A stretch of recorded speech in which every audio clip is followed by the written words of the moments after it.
ಕಳೆದ 10 ವರ್ಷಗಳಲ್ಲಿ ಬಿಜೆಪಿ ಬಾಚಿಕೊಂಡಂತಹ ಸಂಪತ್ತೆಷ್ಟು?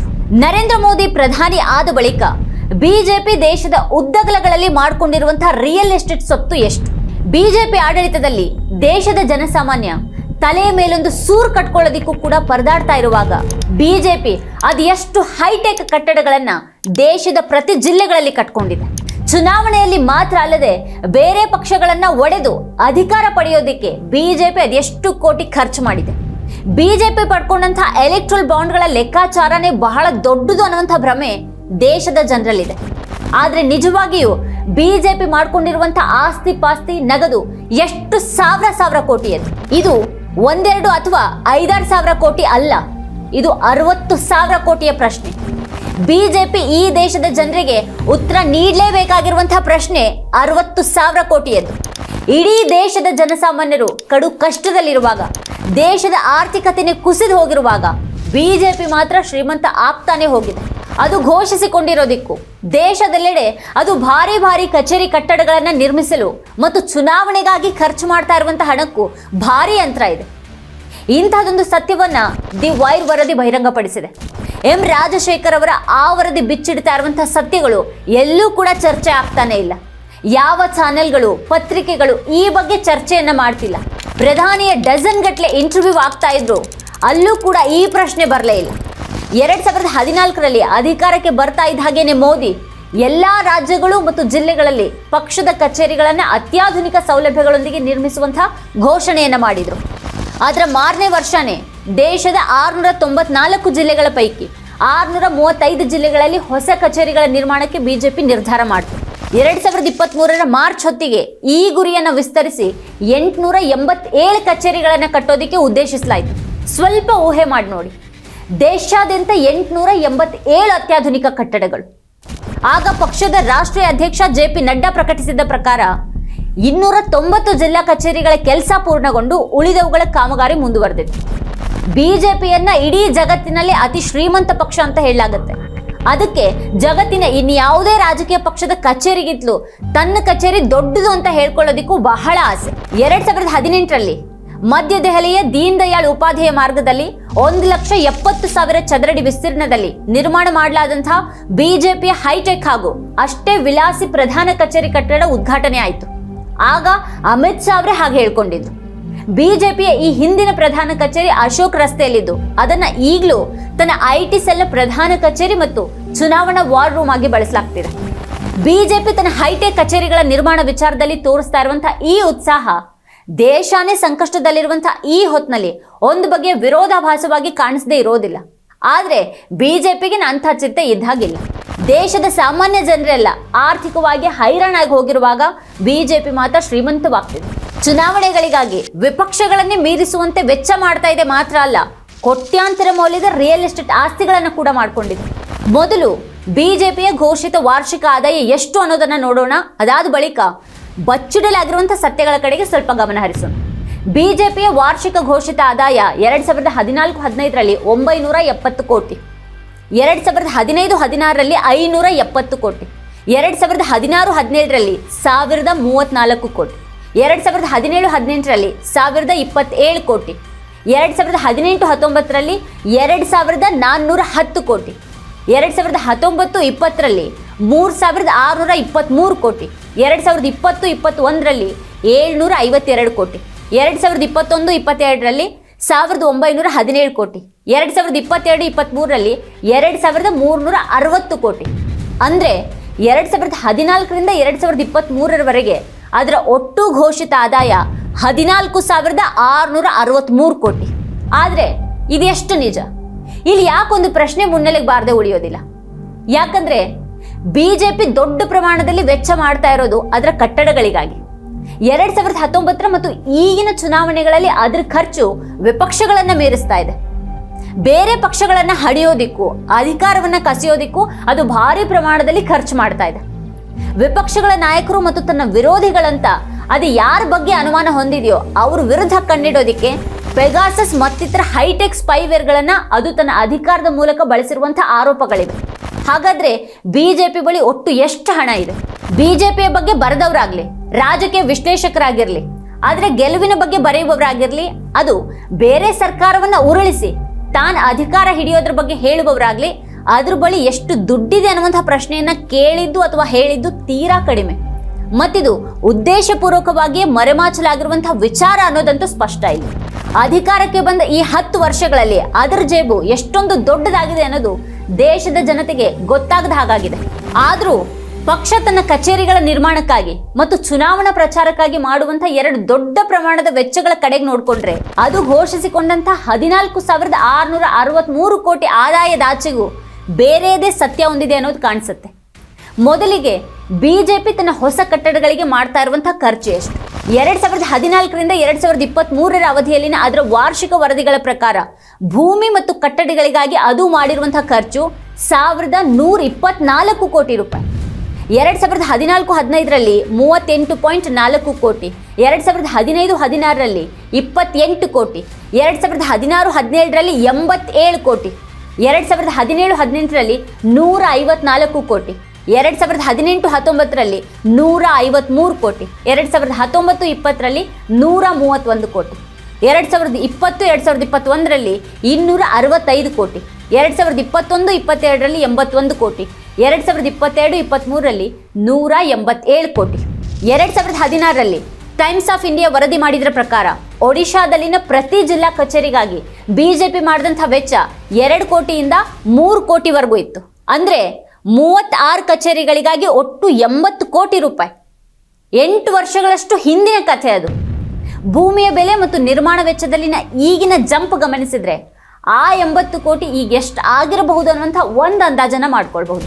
ಈಗ ಉದಾಹರಣೆಗೆ ನೋಡೋದಾದ್ರೆ ತಮಿಳುನಾಡಿನ ಕೃಷ್ಣಗಿರಿ ಕಚೇರಿ ಚೆನ್ನೈ ಬೆಂಗಳೂರು ಹೆದ್ದಾರಿಯಲ್ಲಿ ಹೊಸೂರಿನ ಕೈಗಾರಿಕಾ ಪ್ರದೇಶದಿಂದ ಕೇವಲ 30 ನಿಮಿಷಗಳ ದೂರದಲ್ಲಿದೆ. ಅಲ್ಲಿ ಜಮೀನಿನ ದರ ಪ್ರತಿ ಚದರಡಿಗೆ 5,000 ರೂಪಾಯಿ ಮತ್ತು ಫ್ಲಾಟ್ಗೆ ಸುಮಾರು 5 ಕೋಟಿ ರೂಪಾಯಿ ಇದೆ ಅಂತ ಹೇಳಲಾಗುತ್ತೆ. ಮೂಲ ನಿರ್ಮಾಣಕ್ಕೆ ಪ್ರತಿ ಚದರಡಿಗೆ 1,500 ರೂಪಾಯಿನಿಂದ 3,000 ರೂಪಾಯಿವರೆಗೂ ಹೋಗಬಹುದು ಅನ್ನುವಂಥ ಒಂದು ಅಂದಾಜಿದೆ. ಈ ಲೆಕ್ಕದಲ್ಲಿ ಕೃಷ್ಣಗಿರಿ ಕಚೇರಿಯ ನಿರ್ಮಾಣ ವೆಚ್ಚ ಕನಿಷ್ಠ 1.5 ಕೋಟಿ ರೂಪಾಯಿನಿಂದ ಸುಮಾರು 3 ಕೋಟಿವರೆಗೂ ಇರಬಹುದು. 2023ರ ಮಾರ್ಚ್ನಲ್ಲಿ ನಡ್ಡಾ 290 ಕಚೇರಿಗಳನ್ನ ಪೂರ್ಣಗೊಳಿಸಿರೋದಾಗಿ ಹೇಳಿದ್ರು. ಅಂದ್ರೆ ಕೇವಲ ಜಿಲ್ಲಾ ಕಚೇರಿಗಳ ಮೇಲೆ ಬಿಜೆಪಿ ಖರ್ಚು ಮಾಡಿರೋದು 870 ಕೋಟಿ ರೂಪಾಯಿ. ಎಲ್ಲ 887 ಜಿಲ್ಲಾ ಕಚೇರಿಗಳಿಗೆ ಅದರ ಯೋಜಿತ ವೆಚ್ಚ 2,661 ಕೋಟಿ ರೂಪಾಯಿ. ದೊಡ್ಡ ನಗರಗಳಲ್ಲಂತೂ ಅದು ದೊಡ್ಡ ಕಚೇರಿಗಳನ್ನು ನಿರ್ಮಾಣ ಮಾಡ್ತಿದೆ. ಬಿಜೆಪಿಯ ಗುವಾಹಟಿ ಕಚೇರಿಗೆ 25 ಕೋಟಿ ರೂಪಾಯಿ, ಭೋಪಾಲ್ ಕಚೇರಿಗೆ 100 ಕೋಟಿ ರೂಪಾಯಿ ವೆಚ್ಚ ಆಗಿದೆ. ಪ್ರತಿ ರಾಜ್ಯ ಮತ್ತು ಕೇಂದ್ರಾಡಳಿತ ಪ್ರದೇಶಕ್ಕೆ ಒಂದು ದೊಡ್ಡ ಕಚೇರಿ ಅಂತ ಭಾವಿಸಿದ್ರು. ತಲಾ 25 ಕೋಟಿ ರೂಪಾಯಿ ವೆಚ್ಚ ಅಂತ ಅಂದ್ಕೊಂಡ್ರೆ ಮತ್ತೆ 900 ಕೋಟಿ ರೂಪಾಯಿ, ಅದು ಸೇರಿ 3,500 ಕೋಟಿ ರೂಪಾಯಿ. ಇದು ಇನ್ನೂ ಜಾಸ್ತಿ ಆಗಲಬಹುದು. ಇನ್ನು ಜಿಲ್ಲಾ ಕಚೇರಿಗಳಿಗೆ 3 ಕೋಟಿ ರೂಪಾಯಿಗಿಂತ ಹೆಚ್ಚು ವೆಚ್ಚ ಆಗಬಹುದು. ಉದಾಹರಣೆಗೆ ಒಡಿಶಾದಲ್ಲಿ ಭೂಮಿಯ ಮಾರುಕಟ್ಟೆ ಬೆಲೆ ಮಾರಾಟ ಪತ್ರದಲ್ಲಿ ನಮೂದಿಸಲಾಗುವಂತಹ ಬೆಲೆಗಿಂತ ಹೆಚ್ಚು ಅಂತ ಹೇಳಲಾಗುತ್ತೆ. ಬಿಜೆಪಿ ತನ್ನ ದೆಹಲಿ ಪ್ರಧಾನ ಕಚೇರಿಯೊಂದಕ್ಕೇನೆ 700 ಕೋಟಿ ರೂಪಾಯಿ ಖರ್ಚು ಮಾಡಿದೆ ಅನ್ನೋದು ಕಾಂಗ್ರೆಸ್ ನಾಯಕ ಕಮಲ್ನಾಥ್ ಆರೋಪ. ಕಟ್ಟಡಗಳ ವಿಚಾರ ಆಯಿತು. ಇನ್ನು ಎರಡನೇದಾಗಿ ಚುನಾವಣಾ ಪ್ರಚಾರಕ್ಕಾಗಿ ಬಿಜೆಪಿ ಎಷ್ಟು ಖರ್ಚು ಮಾಡ್ತಾ ಇದೆ? 2015ರಿಂದ 2023ರ ಅವಧಿಯಲ್ಲಿನ ಬಿಜೆಪಿಯ ವಾರ್ಷಿಕ ವರದಿಗಳಲ್ಲಿ ಉಲ್ಲೇಖ ಮಾಡಿರೋ ಪ್ರಕಾರ ಅದರ ಚುನಾವಣಾ ಪ್ರಚಾರ ವೆಚ್ಚ ಒಟ್ಟು 5,744 ಕೋಟಿ ರೂಪಾಯಿ. ಆದರೆ centre for media studies CMS ಅಂತಹ ಸ್ವತಂತ್ರ ಅಧ್ಯಯನಗಳು ಹೇಳಿರೋ ಪ್ರಕಾರ 2019ರ ಚುನಾವಣೆಯೊಂದರಲ್ಲೇ ಬಿಜೆಪಿ ಮಾಡಿರುವಂತಹ ವೆಚ್ಚ 27,000 ಕೋಟಿ ರೂಪಾಯಿ. ಎಷ್ಟು? 2019ರ ಚುನಾವಣೆಯೊಂದರಲ್ಲೇನೆ ಬಿಜೆಪಿ ಮಾಡಿರುವಂತಹ ವೆಚ್ಚ 27,000 ಕೋಟಿ ರೂಪಾಯಿ. ಇನ್ನು ಬಿಜೆಪಿ ಅಭ್ಯರ್ಥಿಗಳು ಮಾಡಿರುವಂತಹ ವೆಚ್ಚ ಪ್ರತಿ ಕ್ಷೇತ್ರಕ್ಕೆ ಚುನಾವಣಾ ಆಯೋಗ ನಿಗದಿಪಡಿಸಿರುವಂತಹ 1 ಕೋಟಿ ರೂಪಾಯಿ ಮಿತಿಯನ್ನ ದಾಟಿದೆ ಅನ್ನುವಂಥ ಮಾತುಗಳಿದೆ. CMS ವರದಿಯ ಪ್ರಕಾರ 2019ರ ಚುನಾವಣೆಯಲ್ಲಿ ಎಲ್ಲಾ ರಾಜಕೀಯ ಪಕ್ಷಗಳ ಒಟ್ಟು ವೆಚ್ಚ ಅಂದ್ರೆ 60,000 ಕೋಟಿ ರೂಪಾಯಿಯಲ್ಲಿ ಬಿಜೆಪಿಯ ಪಾಲು ಸುಮಾರು 45%ರಷ್ಟಿದೆ. 1998ರ ಒಟ್ಟು ಚುನಾವಣಾ ವೆಚ್ಚದಲ್ಲಿ ಬಿಜೆಪಿಯ ಪಾಲು ತುಂಬಾ ಕಡಿಮೆ ಅಂದ್ರೆ 20%ರಷ್ಟಿತ್ತು. 2024ರ ಚುನಾವಣೆಯಲ್ಲಿ ಎಲ್ಲಾ ಪಕ್ಷಗಳ ಒಟ್ಟು ಚುನಾವಣಾ ವೆಚ್ಚ 1,35,000 ಕೋಟಿ ರೂಪಾಯಿ ಅಂತ ಹೇಳಲಾಗ್ತದೆ. ಈ ಒಟ್ಟು ಖರ್ಚಿನಲ್ಲಿ ಪಕ್ಷದ ಖರ್ಚು ಪಾಲು 2019ರಂತೇನೆ ಇದ್ರೆ ಅದು 6,750 ಕೋಟಿ ರೂಪಾಯಿ. ಈಗ ನಡೀತಿರೋ ಚುನಾವಣೆಯಲ್ಲಿ ಬಿಜೆಪಿ ಒಂದೇ ಮಾಡ್ತಾ ಇರುವಂತಹ ಖರ್ಚು ಅಂದಾಜು 60,750 ಕೋಟಿ ರೂಪಾಯಿ. ಅಂದ್ರೆ ಈ ಎರಡೂ ಲೋಕಸಭಾ ಚುನಾವಣೆಗಳಲ್ಲಿನ ಬಿಜೆಪಿಯ ವೆಚ್ಚ ಒಟ್ಟು 87,750 ಕೋಟಿ ರೂಪಾಯಿ. 2024ರಲ್ಲೂ 27,000 ಕೋಟಿ ಖರ್ಚು ಮಾಡಿದರೆ ಬಿಜೆಪಿ ಒಟ್ಟು 54,000 ಕೋಟಿ ರೂಪಾಯಿ ಖರ್ಚು ಮಾಡಿದಾಗಾಯ್ತು. ವಿಧಾನಸಭೆ ಚುನಾವಣೆಗಳಲ್ಲಿಯೂ ಬಿಜೆಪಿ ಎಲ್ಲಾ ವಿಪಕ್ಷಗಳನ್ನು ಮೀರಿಸಿಬಿಟ್ಟಿದೆ. ಕೆಲವರು ಹೇಳ್ತಾ ಇರೋ ಪ್ರಕಾರ ಛತ್ತೀಸ್ಗಢ ರಾಜ್ಯ ಚುನಾವಣೆಯಲ್ಲಿ ಬಿಜೆಪಿ ಪ್ರತಿ ಕ್ಷೇತ್ರದಲ್ಲಿ 3 ಕೋಟಿಯಿಂದ 4 ಕೋಟಿ ರೂಪಾಯಿವರೆಗೂ ಖರ್ಚು ಮಾಡಿದೆ. ಇದು ಅಭ್ಯರ್ಥಿಗಳಿಗೆ ಪಕ್ಷ ನೀಡಿರುವಂತಹ ಹಣದ ಲೆಕ್ಕ ಮಾತ್ರ. ಇನ್ನು ಸೋಷಿಯಲ್ ಮೀಡಿಯಾ ಮತ್ತಿತರ ವೆಚ್ಚ ಬೇರೆನೇ ಇರುತ್ತೆ. ವಿಧಾನಸಭಾ ಕ್ಷೇತ್ರದಲ್ಲಿ ಅಭ್ಯರ್ಥಿಯ ವೆಚ್ಚದ ಮಿತಿ 40 ಲಕ್ಷ ರೂಪಾಯಿ ಮಾತ್ರ ಅನ್ನೋದನ್ನ ಗಮನಿಸಿದ್ರೆ ಬಿಜೆಪಿ ಮಾಡಿರುವಂತಹ ವೆಚ್ಚ ಯಾವ ಮಟ್ಟದಲ್ಲಿದೆ ಅನ್ನೋದು ಗೊತ್ತಾಗುತ್ತೆ. ದೇಶದಲ್ಲಿ ಒಟ್ಟು 4,123 ವಿಧಾನಸಭಾ ಕ್ಷೇತ್ರಗಳಿವೆ. ಕಳೆದ 10 ವರ್ಷಗಳಲ್ಲಿ 2 ಬಾರಿ ಚುನಾವಣೆಗಳು ನಡೆದಿವೆ. ಪ್ರತಿಯೊಂದರಲ್ಲೂ ಬಿಜೆಪಿ ಮಾಡಿರುವಂತಹ ವೆಚ್ಚ ಸರಾಸರಿ ಬರೀ 2 ಕೋಟಿ ಅಂತ ಅಂದುಕೊಂಡ್ರು. ವಿಧಾನಸಭೆ ಚುನಾವಣೆಯಲ್ಲಿನ ಅದರ ಖರ್ಚು 16,492 ಕೋಟಿ ರೂಪಾಯಿ. ಹಾಗಾದ್ರೆ ಬಿಜೆಪಿಗೆ ಈ ಪರಿ ಕೋಟಿ ಹಣ ಎಲ್ಲಿಂದ ಬರ್ತಾ ಇದೆ? ಕಟ್ಟಡಗಳ ನಿರ್ಮಾಣ ಮತ್ತು ಚುನಾವಣಾ ಪ್ರಚಾರಕ್ಕಾಗಿಯೇ ಬಿಜೆಪಿಯ ವೆಚ್ಚ 74,053 ಕೋಟಿಯಿಂದ 1,78,003 ಕೋಟಿವರೆಗಿದೆ. ಅಂದ್ರೆ ಇದು 2014ರಿಂದ 2023 ಅವಧಿಯಲ್ಲಿನ ಅದರ ಘೋಷಿತ ಆದಾಯವಾಗಿರುವಂತಹ 14,663 ಕೋಟಿಗಳಿಗಿಂತ 5ರಿಂದ 7 ಪಟ್ಟು ಹೆಚ್ಚು. ಚುನಾವಣಾ ಬಾಂಡ್ಗಳಿಂದ ಅದು ಭಾರಿ ಮೊತ್ತದ ದೇಣಿಗೆ ಪಡೆದಿದೆ ಅಂತ ಹೇಳಲಾಗ್ತದೆ. ಆದರೆ ಆ ಮೊತ್ತ ಇದರ 10% ಅಲ್ಲ. ಬಿಜೆಪಿಯ ಖರ್ಚುಗಳನ್ನು ಒಮ್ಮೆ ಗಮನಿಸಿ. ಜಿಲ್ಲಾ ಕಚೇರಿಗಳು 2,661 ಕೋಟಿ ರೂಪಾಯಿ, ಇತರ ಕಟ್ಟಡಗಳು 900 ಕೋಟಿ ರೂಪಾಯಿ, ರಾಜ್ಯ ಚುನಾವಣೆಗಳು 16,492 ಕೋಟಿ ರೂಪಾಯಿ, ಲೋಕಸಭೆ ಚುನಾವಣೆಗಳು 54,000 ಕೋಟಿಯಿಂದ 87,750 ಕೋಟಿ ರೂಪಾಯಿ. ಮೇಲ್ನೋಟಕ್ಕೆ ಈ ಕಟ್ಟಡ ನಿರ್ಮಾಣ ಮತ್ತು ಪ್ರಚಾರ ವೆಚ್ಚಗಳು ಬಿಜೆಪಿಯ ದೊಡ್ಡ ಮೊತ್ತದ ವೆಚ್ಚಗಳಾಗಿ ಕಾಣಿಸ್ತಿವೆ. ಆದರೆ ಇದ್ರ ಎದುರಲ್ಲಿ ಮರೆಯಾಗಿ ಹೋಗಬಹುದಾದಂಥ ಇತರ ಖರ್ಚುಗಳು ಕೂಡ ಕಡಿಮೆವೇನಲ್ಲ. ಕಳೆದ 10 ವರ್ಷಗಳಲ್ಲಿ ಬಿಜೆಪಿ ಪದೇ ಪದೇ ವಿಪಕ್ಷಗಳ ಸರ್ಕಾರಗಳನ್ನು ಉರುಳಿಸಿದೆ. ಅದಕ್ಕಾಗಿ ವಿಪಕ್ಷಗಳ ಶಾಸಕರನ್ನ ಸೆಳೆದಿದೆ. ಅಸೋಸಿಯೇಷನ್ ಫಾರ್ ಡೆಮಾಕ್ರೆಟಿಕ್ ರಿಫಾರ್ಮ್ಸ್ ಅಂದ್ರೆ ADR ವರದಿಯ ಪ್ರಕಾರ 2021 ಮಾರ್ಚ್ ಹೊತ್ತಿಗೆ ಬೇರೆ ಪಕ್ಷಗಳ 182 ಶಾಸಕರು ಬಿಜೆಪಿಯನ್ನ ಸೇರಿದ್ದಾರೆ. ಪತ್ರಕರ್ತೆ ಸುನೇತ್ರಾ ಚೌಧರಿ ಅವರ ಪ್ರಕಾರ 2024 ಮಾರ್ಚ್ ವೇಳೆಗೆ ಹಾಗೆ ಬಿಜೆಪಿ ಸೇರಿದಂತಹ ಶಾಸಕರ ಸಂಖ್ಯೆ 444ಕ್ಕೆ ಮುಟ್ಟಿದೆ. ತನಿಖಾ ಸಂಸ್ಥೆಗಳ ತೂಗುಗತಿಯಿಂದ ಪಾರಾಗೋದಿಕ್ಕೆ ವಿಪಕ್ಷಗಳ ಶಾಸಕರು ಬಿಜೆಪಿಯನ್ನ ಸೇರಿ ಬಚಾವಾದದ್ದಿದೆ. ಮತ್ತೆ ಕೆಲವು ಶಾಸಕರು ಬಿಜೆಪಿ ಒಡ್ಡಿದಂತಹ ಕೋಟಿ ಹಣದ ಆಮಿಷಕ್ಕೆ ಬಲಿಯಾದವರು ಅನ್ನುವಂಥ ಆರೋಪ ಇದೆ. ಈ ವರ್ಷದ ಮಾರ್ಚ್ನಲ್ಲಿ ಅರವಿಂದ್ ಕೇಜ್ರಿವಾಲ್ ಅವರು 7 AAP ಶಾಸಕರಿಗೆ ಬಿಜೆಪಿ ತಲಾ 25 ಕೋಟಿ ರೂಪಾಯಿ ಆಮಿಷ ಒಡ್ಡಿತ್ತು ಅಂತ ಆರೋಪ ಮಾಡಿದ್ರು. ಕರ್ನಾಟಕ CM ಸಿದ್ದರಾಮಯ್ಯ ಅವರು ಕಾಂಗ್ರೆಸ್ ಶಾಸಕರಿಗೆ ಬಿಜೆಪಿ 50 ಕೋಟಿ ಆಮಿಷ ಒಡ್ಡಿದಾಗಿ ಏಪ್ರಿಲ್ನಲ್ಲಿ ಆರೋಪ ಮಾಡಿದ್ರು. 2022ರಲ್ಲಿ ಗೋವಾ ಪ್ರದೇಶ ಕಾಂಗ್ರೆಸ್ ಸಮಿತಿ ಅಧ್ಯಕ್ಷ ಅಮಿತ್ ಪಾಟ್ಕರ್ ಅವರು ಗೋವಾದ 8 ಕಾಂಗ್ರೆಸ್ ಶಾಸಕರಿಗೆ ಬಿಜೆಪಿ 40ರಿಂದ 50 ಕೋಟಿವರೆಗೂ ಕೊಟ್ಟು ಸೆಳೆದುಕೊಂಡಿದೆ ಅಂತ ಹೇಳಿದರು. ತೆಲಂಗಾಣದಲ್ಲಿ 4 BRS ಶಾಸಕರಿಗೆ ಬಿಜೆಪಿ 50 ಕೋಟಿಯಿಂದ 100 ಕೋಟಿವರೆಗೂ ಆಫರ್ ಮಾಡಿತ್ತು ಅನ್ನುವಂಥ ಆರೋಪ ಇದ್ದು ಅದನ್ನ CBI ತನಿಖೆ ಮಾಡ್ತಿದೆ. ಈ ತನಿಖಾ ಸಂಸ್ಥೆಗಳಾಗಲಿ ಅಥವಾ ಚುನಾವಣಾ ಆಯೋಗ ಆಗಲಿ ಈ ಆರೋಪಗಳ ಬಗ್ಗೆ ಹೌದು ಅಂತಾನೂ ಹೇಳಿಲ್ಲ, ಇಲ್ಲ ಅಂತಾನೂ ಹೇಳಿಲ್ಲ. ಇನ್ನು ದೇಶದಲ್ಲಿ ಪೆಗಾಸಸ್ ಕಾರ್ಯಾಚರಣೆಗೆ ಹಣ ಕೊಟ್ಟವರು ಯಾರನ್ನೋದು ಅಸ್ಪಷ್ಟವಾಗಿಯೇ ಉಳ್ಕೊಂಡಿದೆ. ಸರ್ಕಾರಿ ಇಲಾಖೆಗಳೇ ಅದನ್ನ ಮಾಡಿದ್ರೆ ಅದು ಸಾರ್ವಜನಿಕ ಹಣದ ದುರ್ಬಳಕೆ.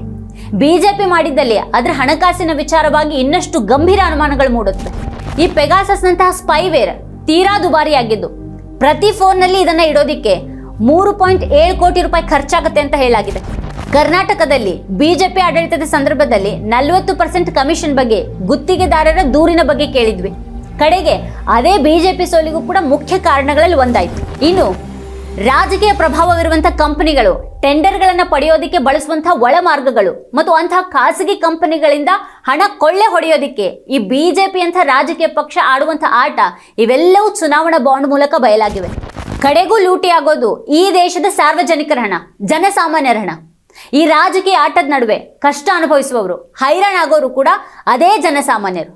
ರಸ್ತೆಗಳು ಕಳಪೆಯಾಗಿ ನಿರ್ಮಾಣಗೊಂಡಾಗ ಮೈಲೇಜ್ ಬಿದ್ದು ಜನರು ಪೆಟ್ರೋಲ್ ಮತ್ತು ಡೀಸೆಲ್ಗೆ ಮಾಡುವಂತಹ ಖರ್ಚು ಹೆಚ್ಚಾಗುತ್ತೆ. ರಾಜಕೀಯ ಪ್ರಭಾವವಿರುವಂತಹ ಕಂಪನಿಗಳು ಸರ್ಕಾರದಿಂದ ಲಾಭ ಮಾಡಿಕೊಂಡಾಗ ಇತರ ಕಂಪನಿಗಳು ತೋರಿಸುವಂತಹ ನಿಧಾನಗತಿ ದೇಶದಲ್ಲಿ ಉದ್ಯೋಗ ಬಿಕ್ಕಟ್ಟಿನಂತಹ ಸಮಸ್ಯೆಗಳಿಗೆ ಕಾರಣ ಆಗುತ್ತೆ. ಮರಳುಗಾರಿಕೆ ಮತ್ತು ಮದ್ಯದಂತಹ ವ್ಯವಹಾರಗಳು ರಾಜಕಾರಣಿಗಳ ಪಾಲಾದಾಗ ರಾಜ್ಯದ ಆದಾಯ ಕುಸಿದು ಹೋಗುತ್ತೆ. ಸರ್ಕಾರಿ ಇಲಾಖೆಗಳಿಗೆ ಹಂಚಿಕೆ ಆಗುವಂತ ಹಣ ಕಡಿಮೆಯಾದಾಗ ಆರೋಗ್ಯ ಮತ್ತು ಶಿಕ್ಷಣದ ಮೇಲಿನ ಜನರ ಖರ್ಚು ಹೆಚ್ಚಾಗುತ್ತೆ. ಹೀಗೆಲ್ಲ ಆದಾಗ ಮದರ್ ಆಫ್ ಡೆಮಾಕ್ರಸಿಯ 80 ಕೋಟಿ ಬಡವರು ಉಚಿತ ಪಡಿತರವನ್ನೇ ನೆಚ್ಕೊಂಡು ಬದುಕಬೇಕಾಗತ್ತೆ. ಆದರೆ ಅವರನ್ನು ಪ್ರತಿನಿಧಿಸುವ ತಾನು ಫಕೀರ, ತನ್ನಲ್ಲಿ ಏನೇನೂ ಇಲ್ಲ ಅಂತ ಹೇಳ್ಕೊಳ್ಳುವಂಥ ವ್ಯಕ್ತಿಯ ಕೈಯಲ್ಲಿರುವ ಪಕ್ಷ ಮಾತ್ರ ಜಗತ್ತಿನ ಅತ್ಯಂತ ಶ್ರೀಮಂತ ಪಕ್ಷವಾಗಿ ಕೊಬ್ಬುವ ವಿರೋಧಾಭಾಸ ಸೃಷ್ಟಿಯಾಗುತ್ತೆ.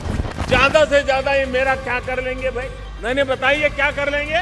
अरे हम तो फकीर आदमी है, झोला लेके चल पड़ेंगे जी. ಬಿಜೆಪಿ ಖಜಾನೆಯಲ್ಲಿ ಕೂಡ ಈ ರೀತಿಯ ಕುರುಡು ಕಾಂಚಾಣ ಕುಣಿತಾ ಇದೆ. ಅದಕ್ಕೆ ಮತ ಹಾಕಿ ಅಧಿಕಾರಕ್ಕೇರಿಸಿದಂತಹ ಜನರು ಮಾತ್ರ ಅಚ್ಚೇ ದಿನಕ್ಕೆ ಕಾದು ಕಾದು ಹೈರಾಣಾಗಿದ್ದಾರೆ. ಇದೇ ಈ ಹೊತ್ತಿನ ವಿಶೇಷ. ನೋಡ್ತಾ ಇರಿ ವಾರ್ತಾಭಾರತಿ. ನೀವಿನ್ನು ವಾರ್ತಾಭಾರತಿ ಯೂಟ್ಯೂಬ್ ಚಾನಲ್ಗೆ ಸಬ್ಸ್ಕ್ರೈಬ್ ಆಗಿಲ್ಲ ಅಂದರೆ ಕೂಡಲೇ ಸಬ್ಸ್ಕ್ರೈಬ್ ಆಗಿ, ಹಾಗೆ ಪಕ್ಕದಲ್ಲಿರುವ ಬೆಲ್ ಐಕಾನ್ನ ಪ್ರೆಸ್ ಮಾಡಿ.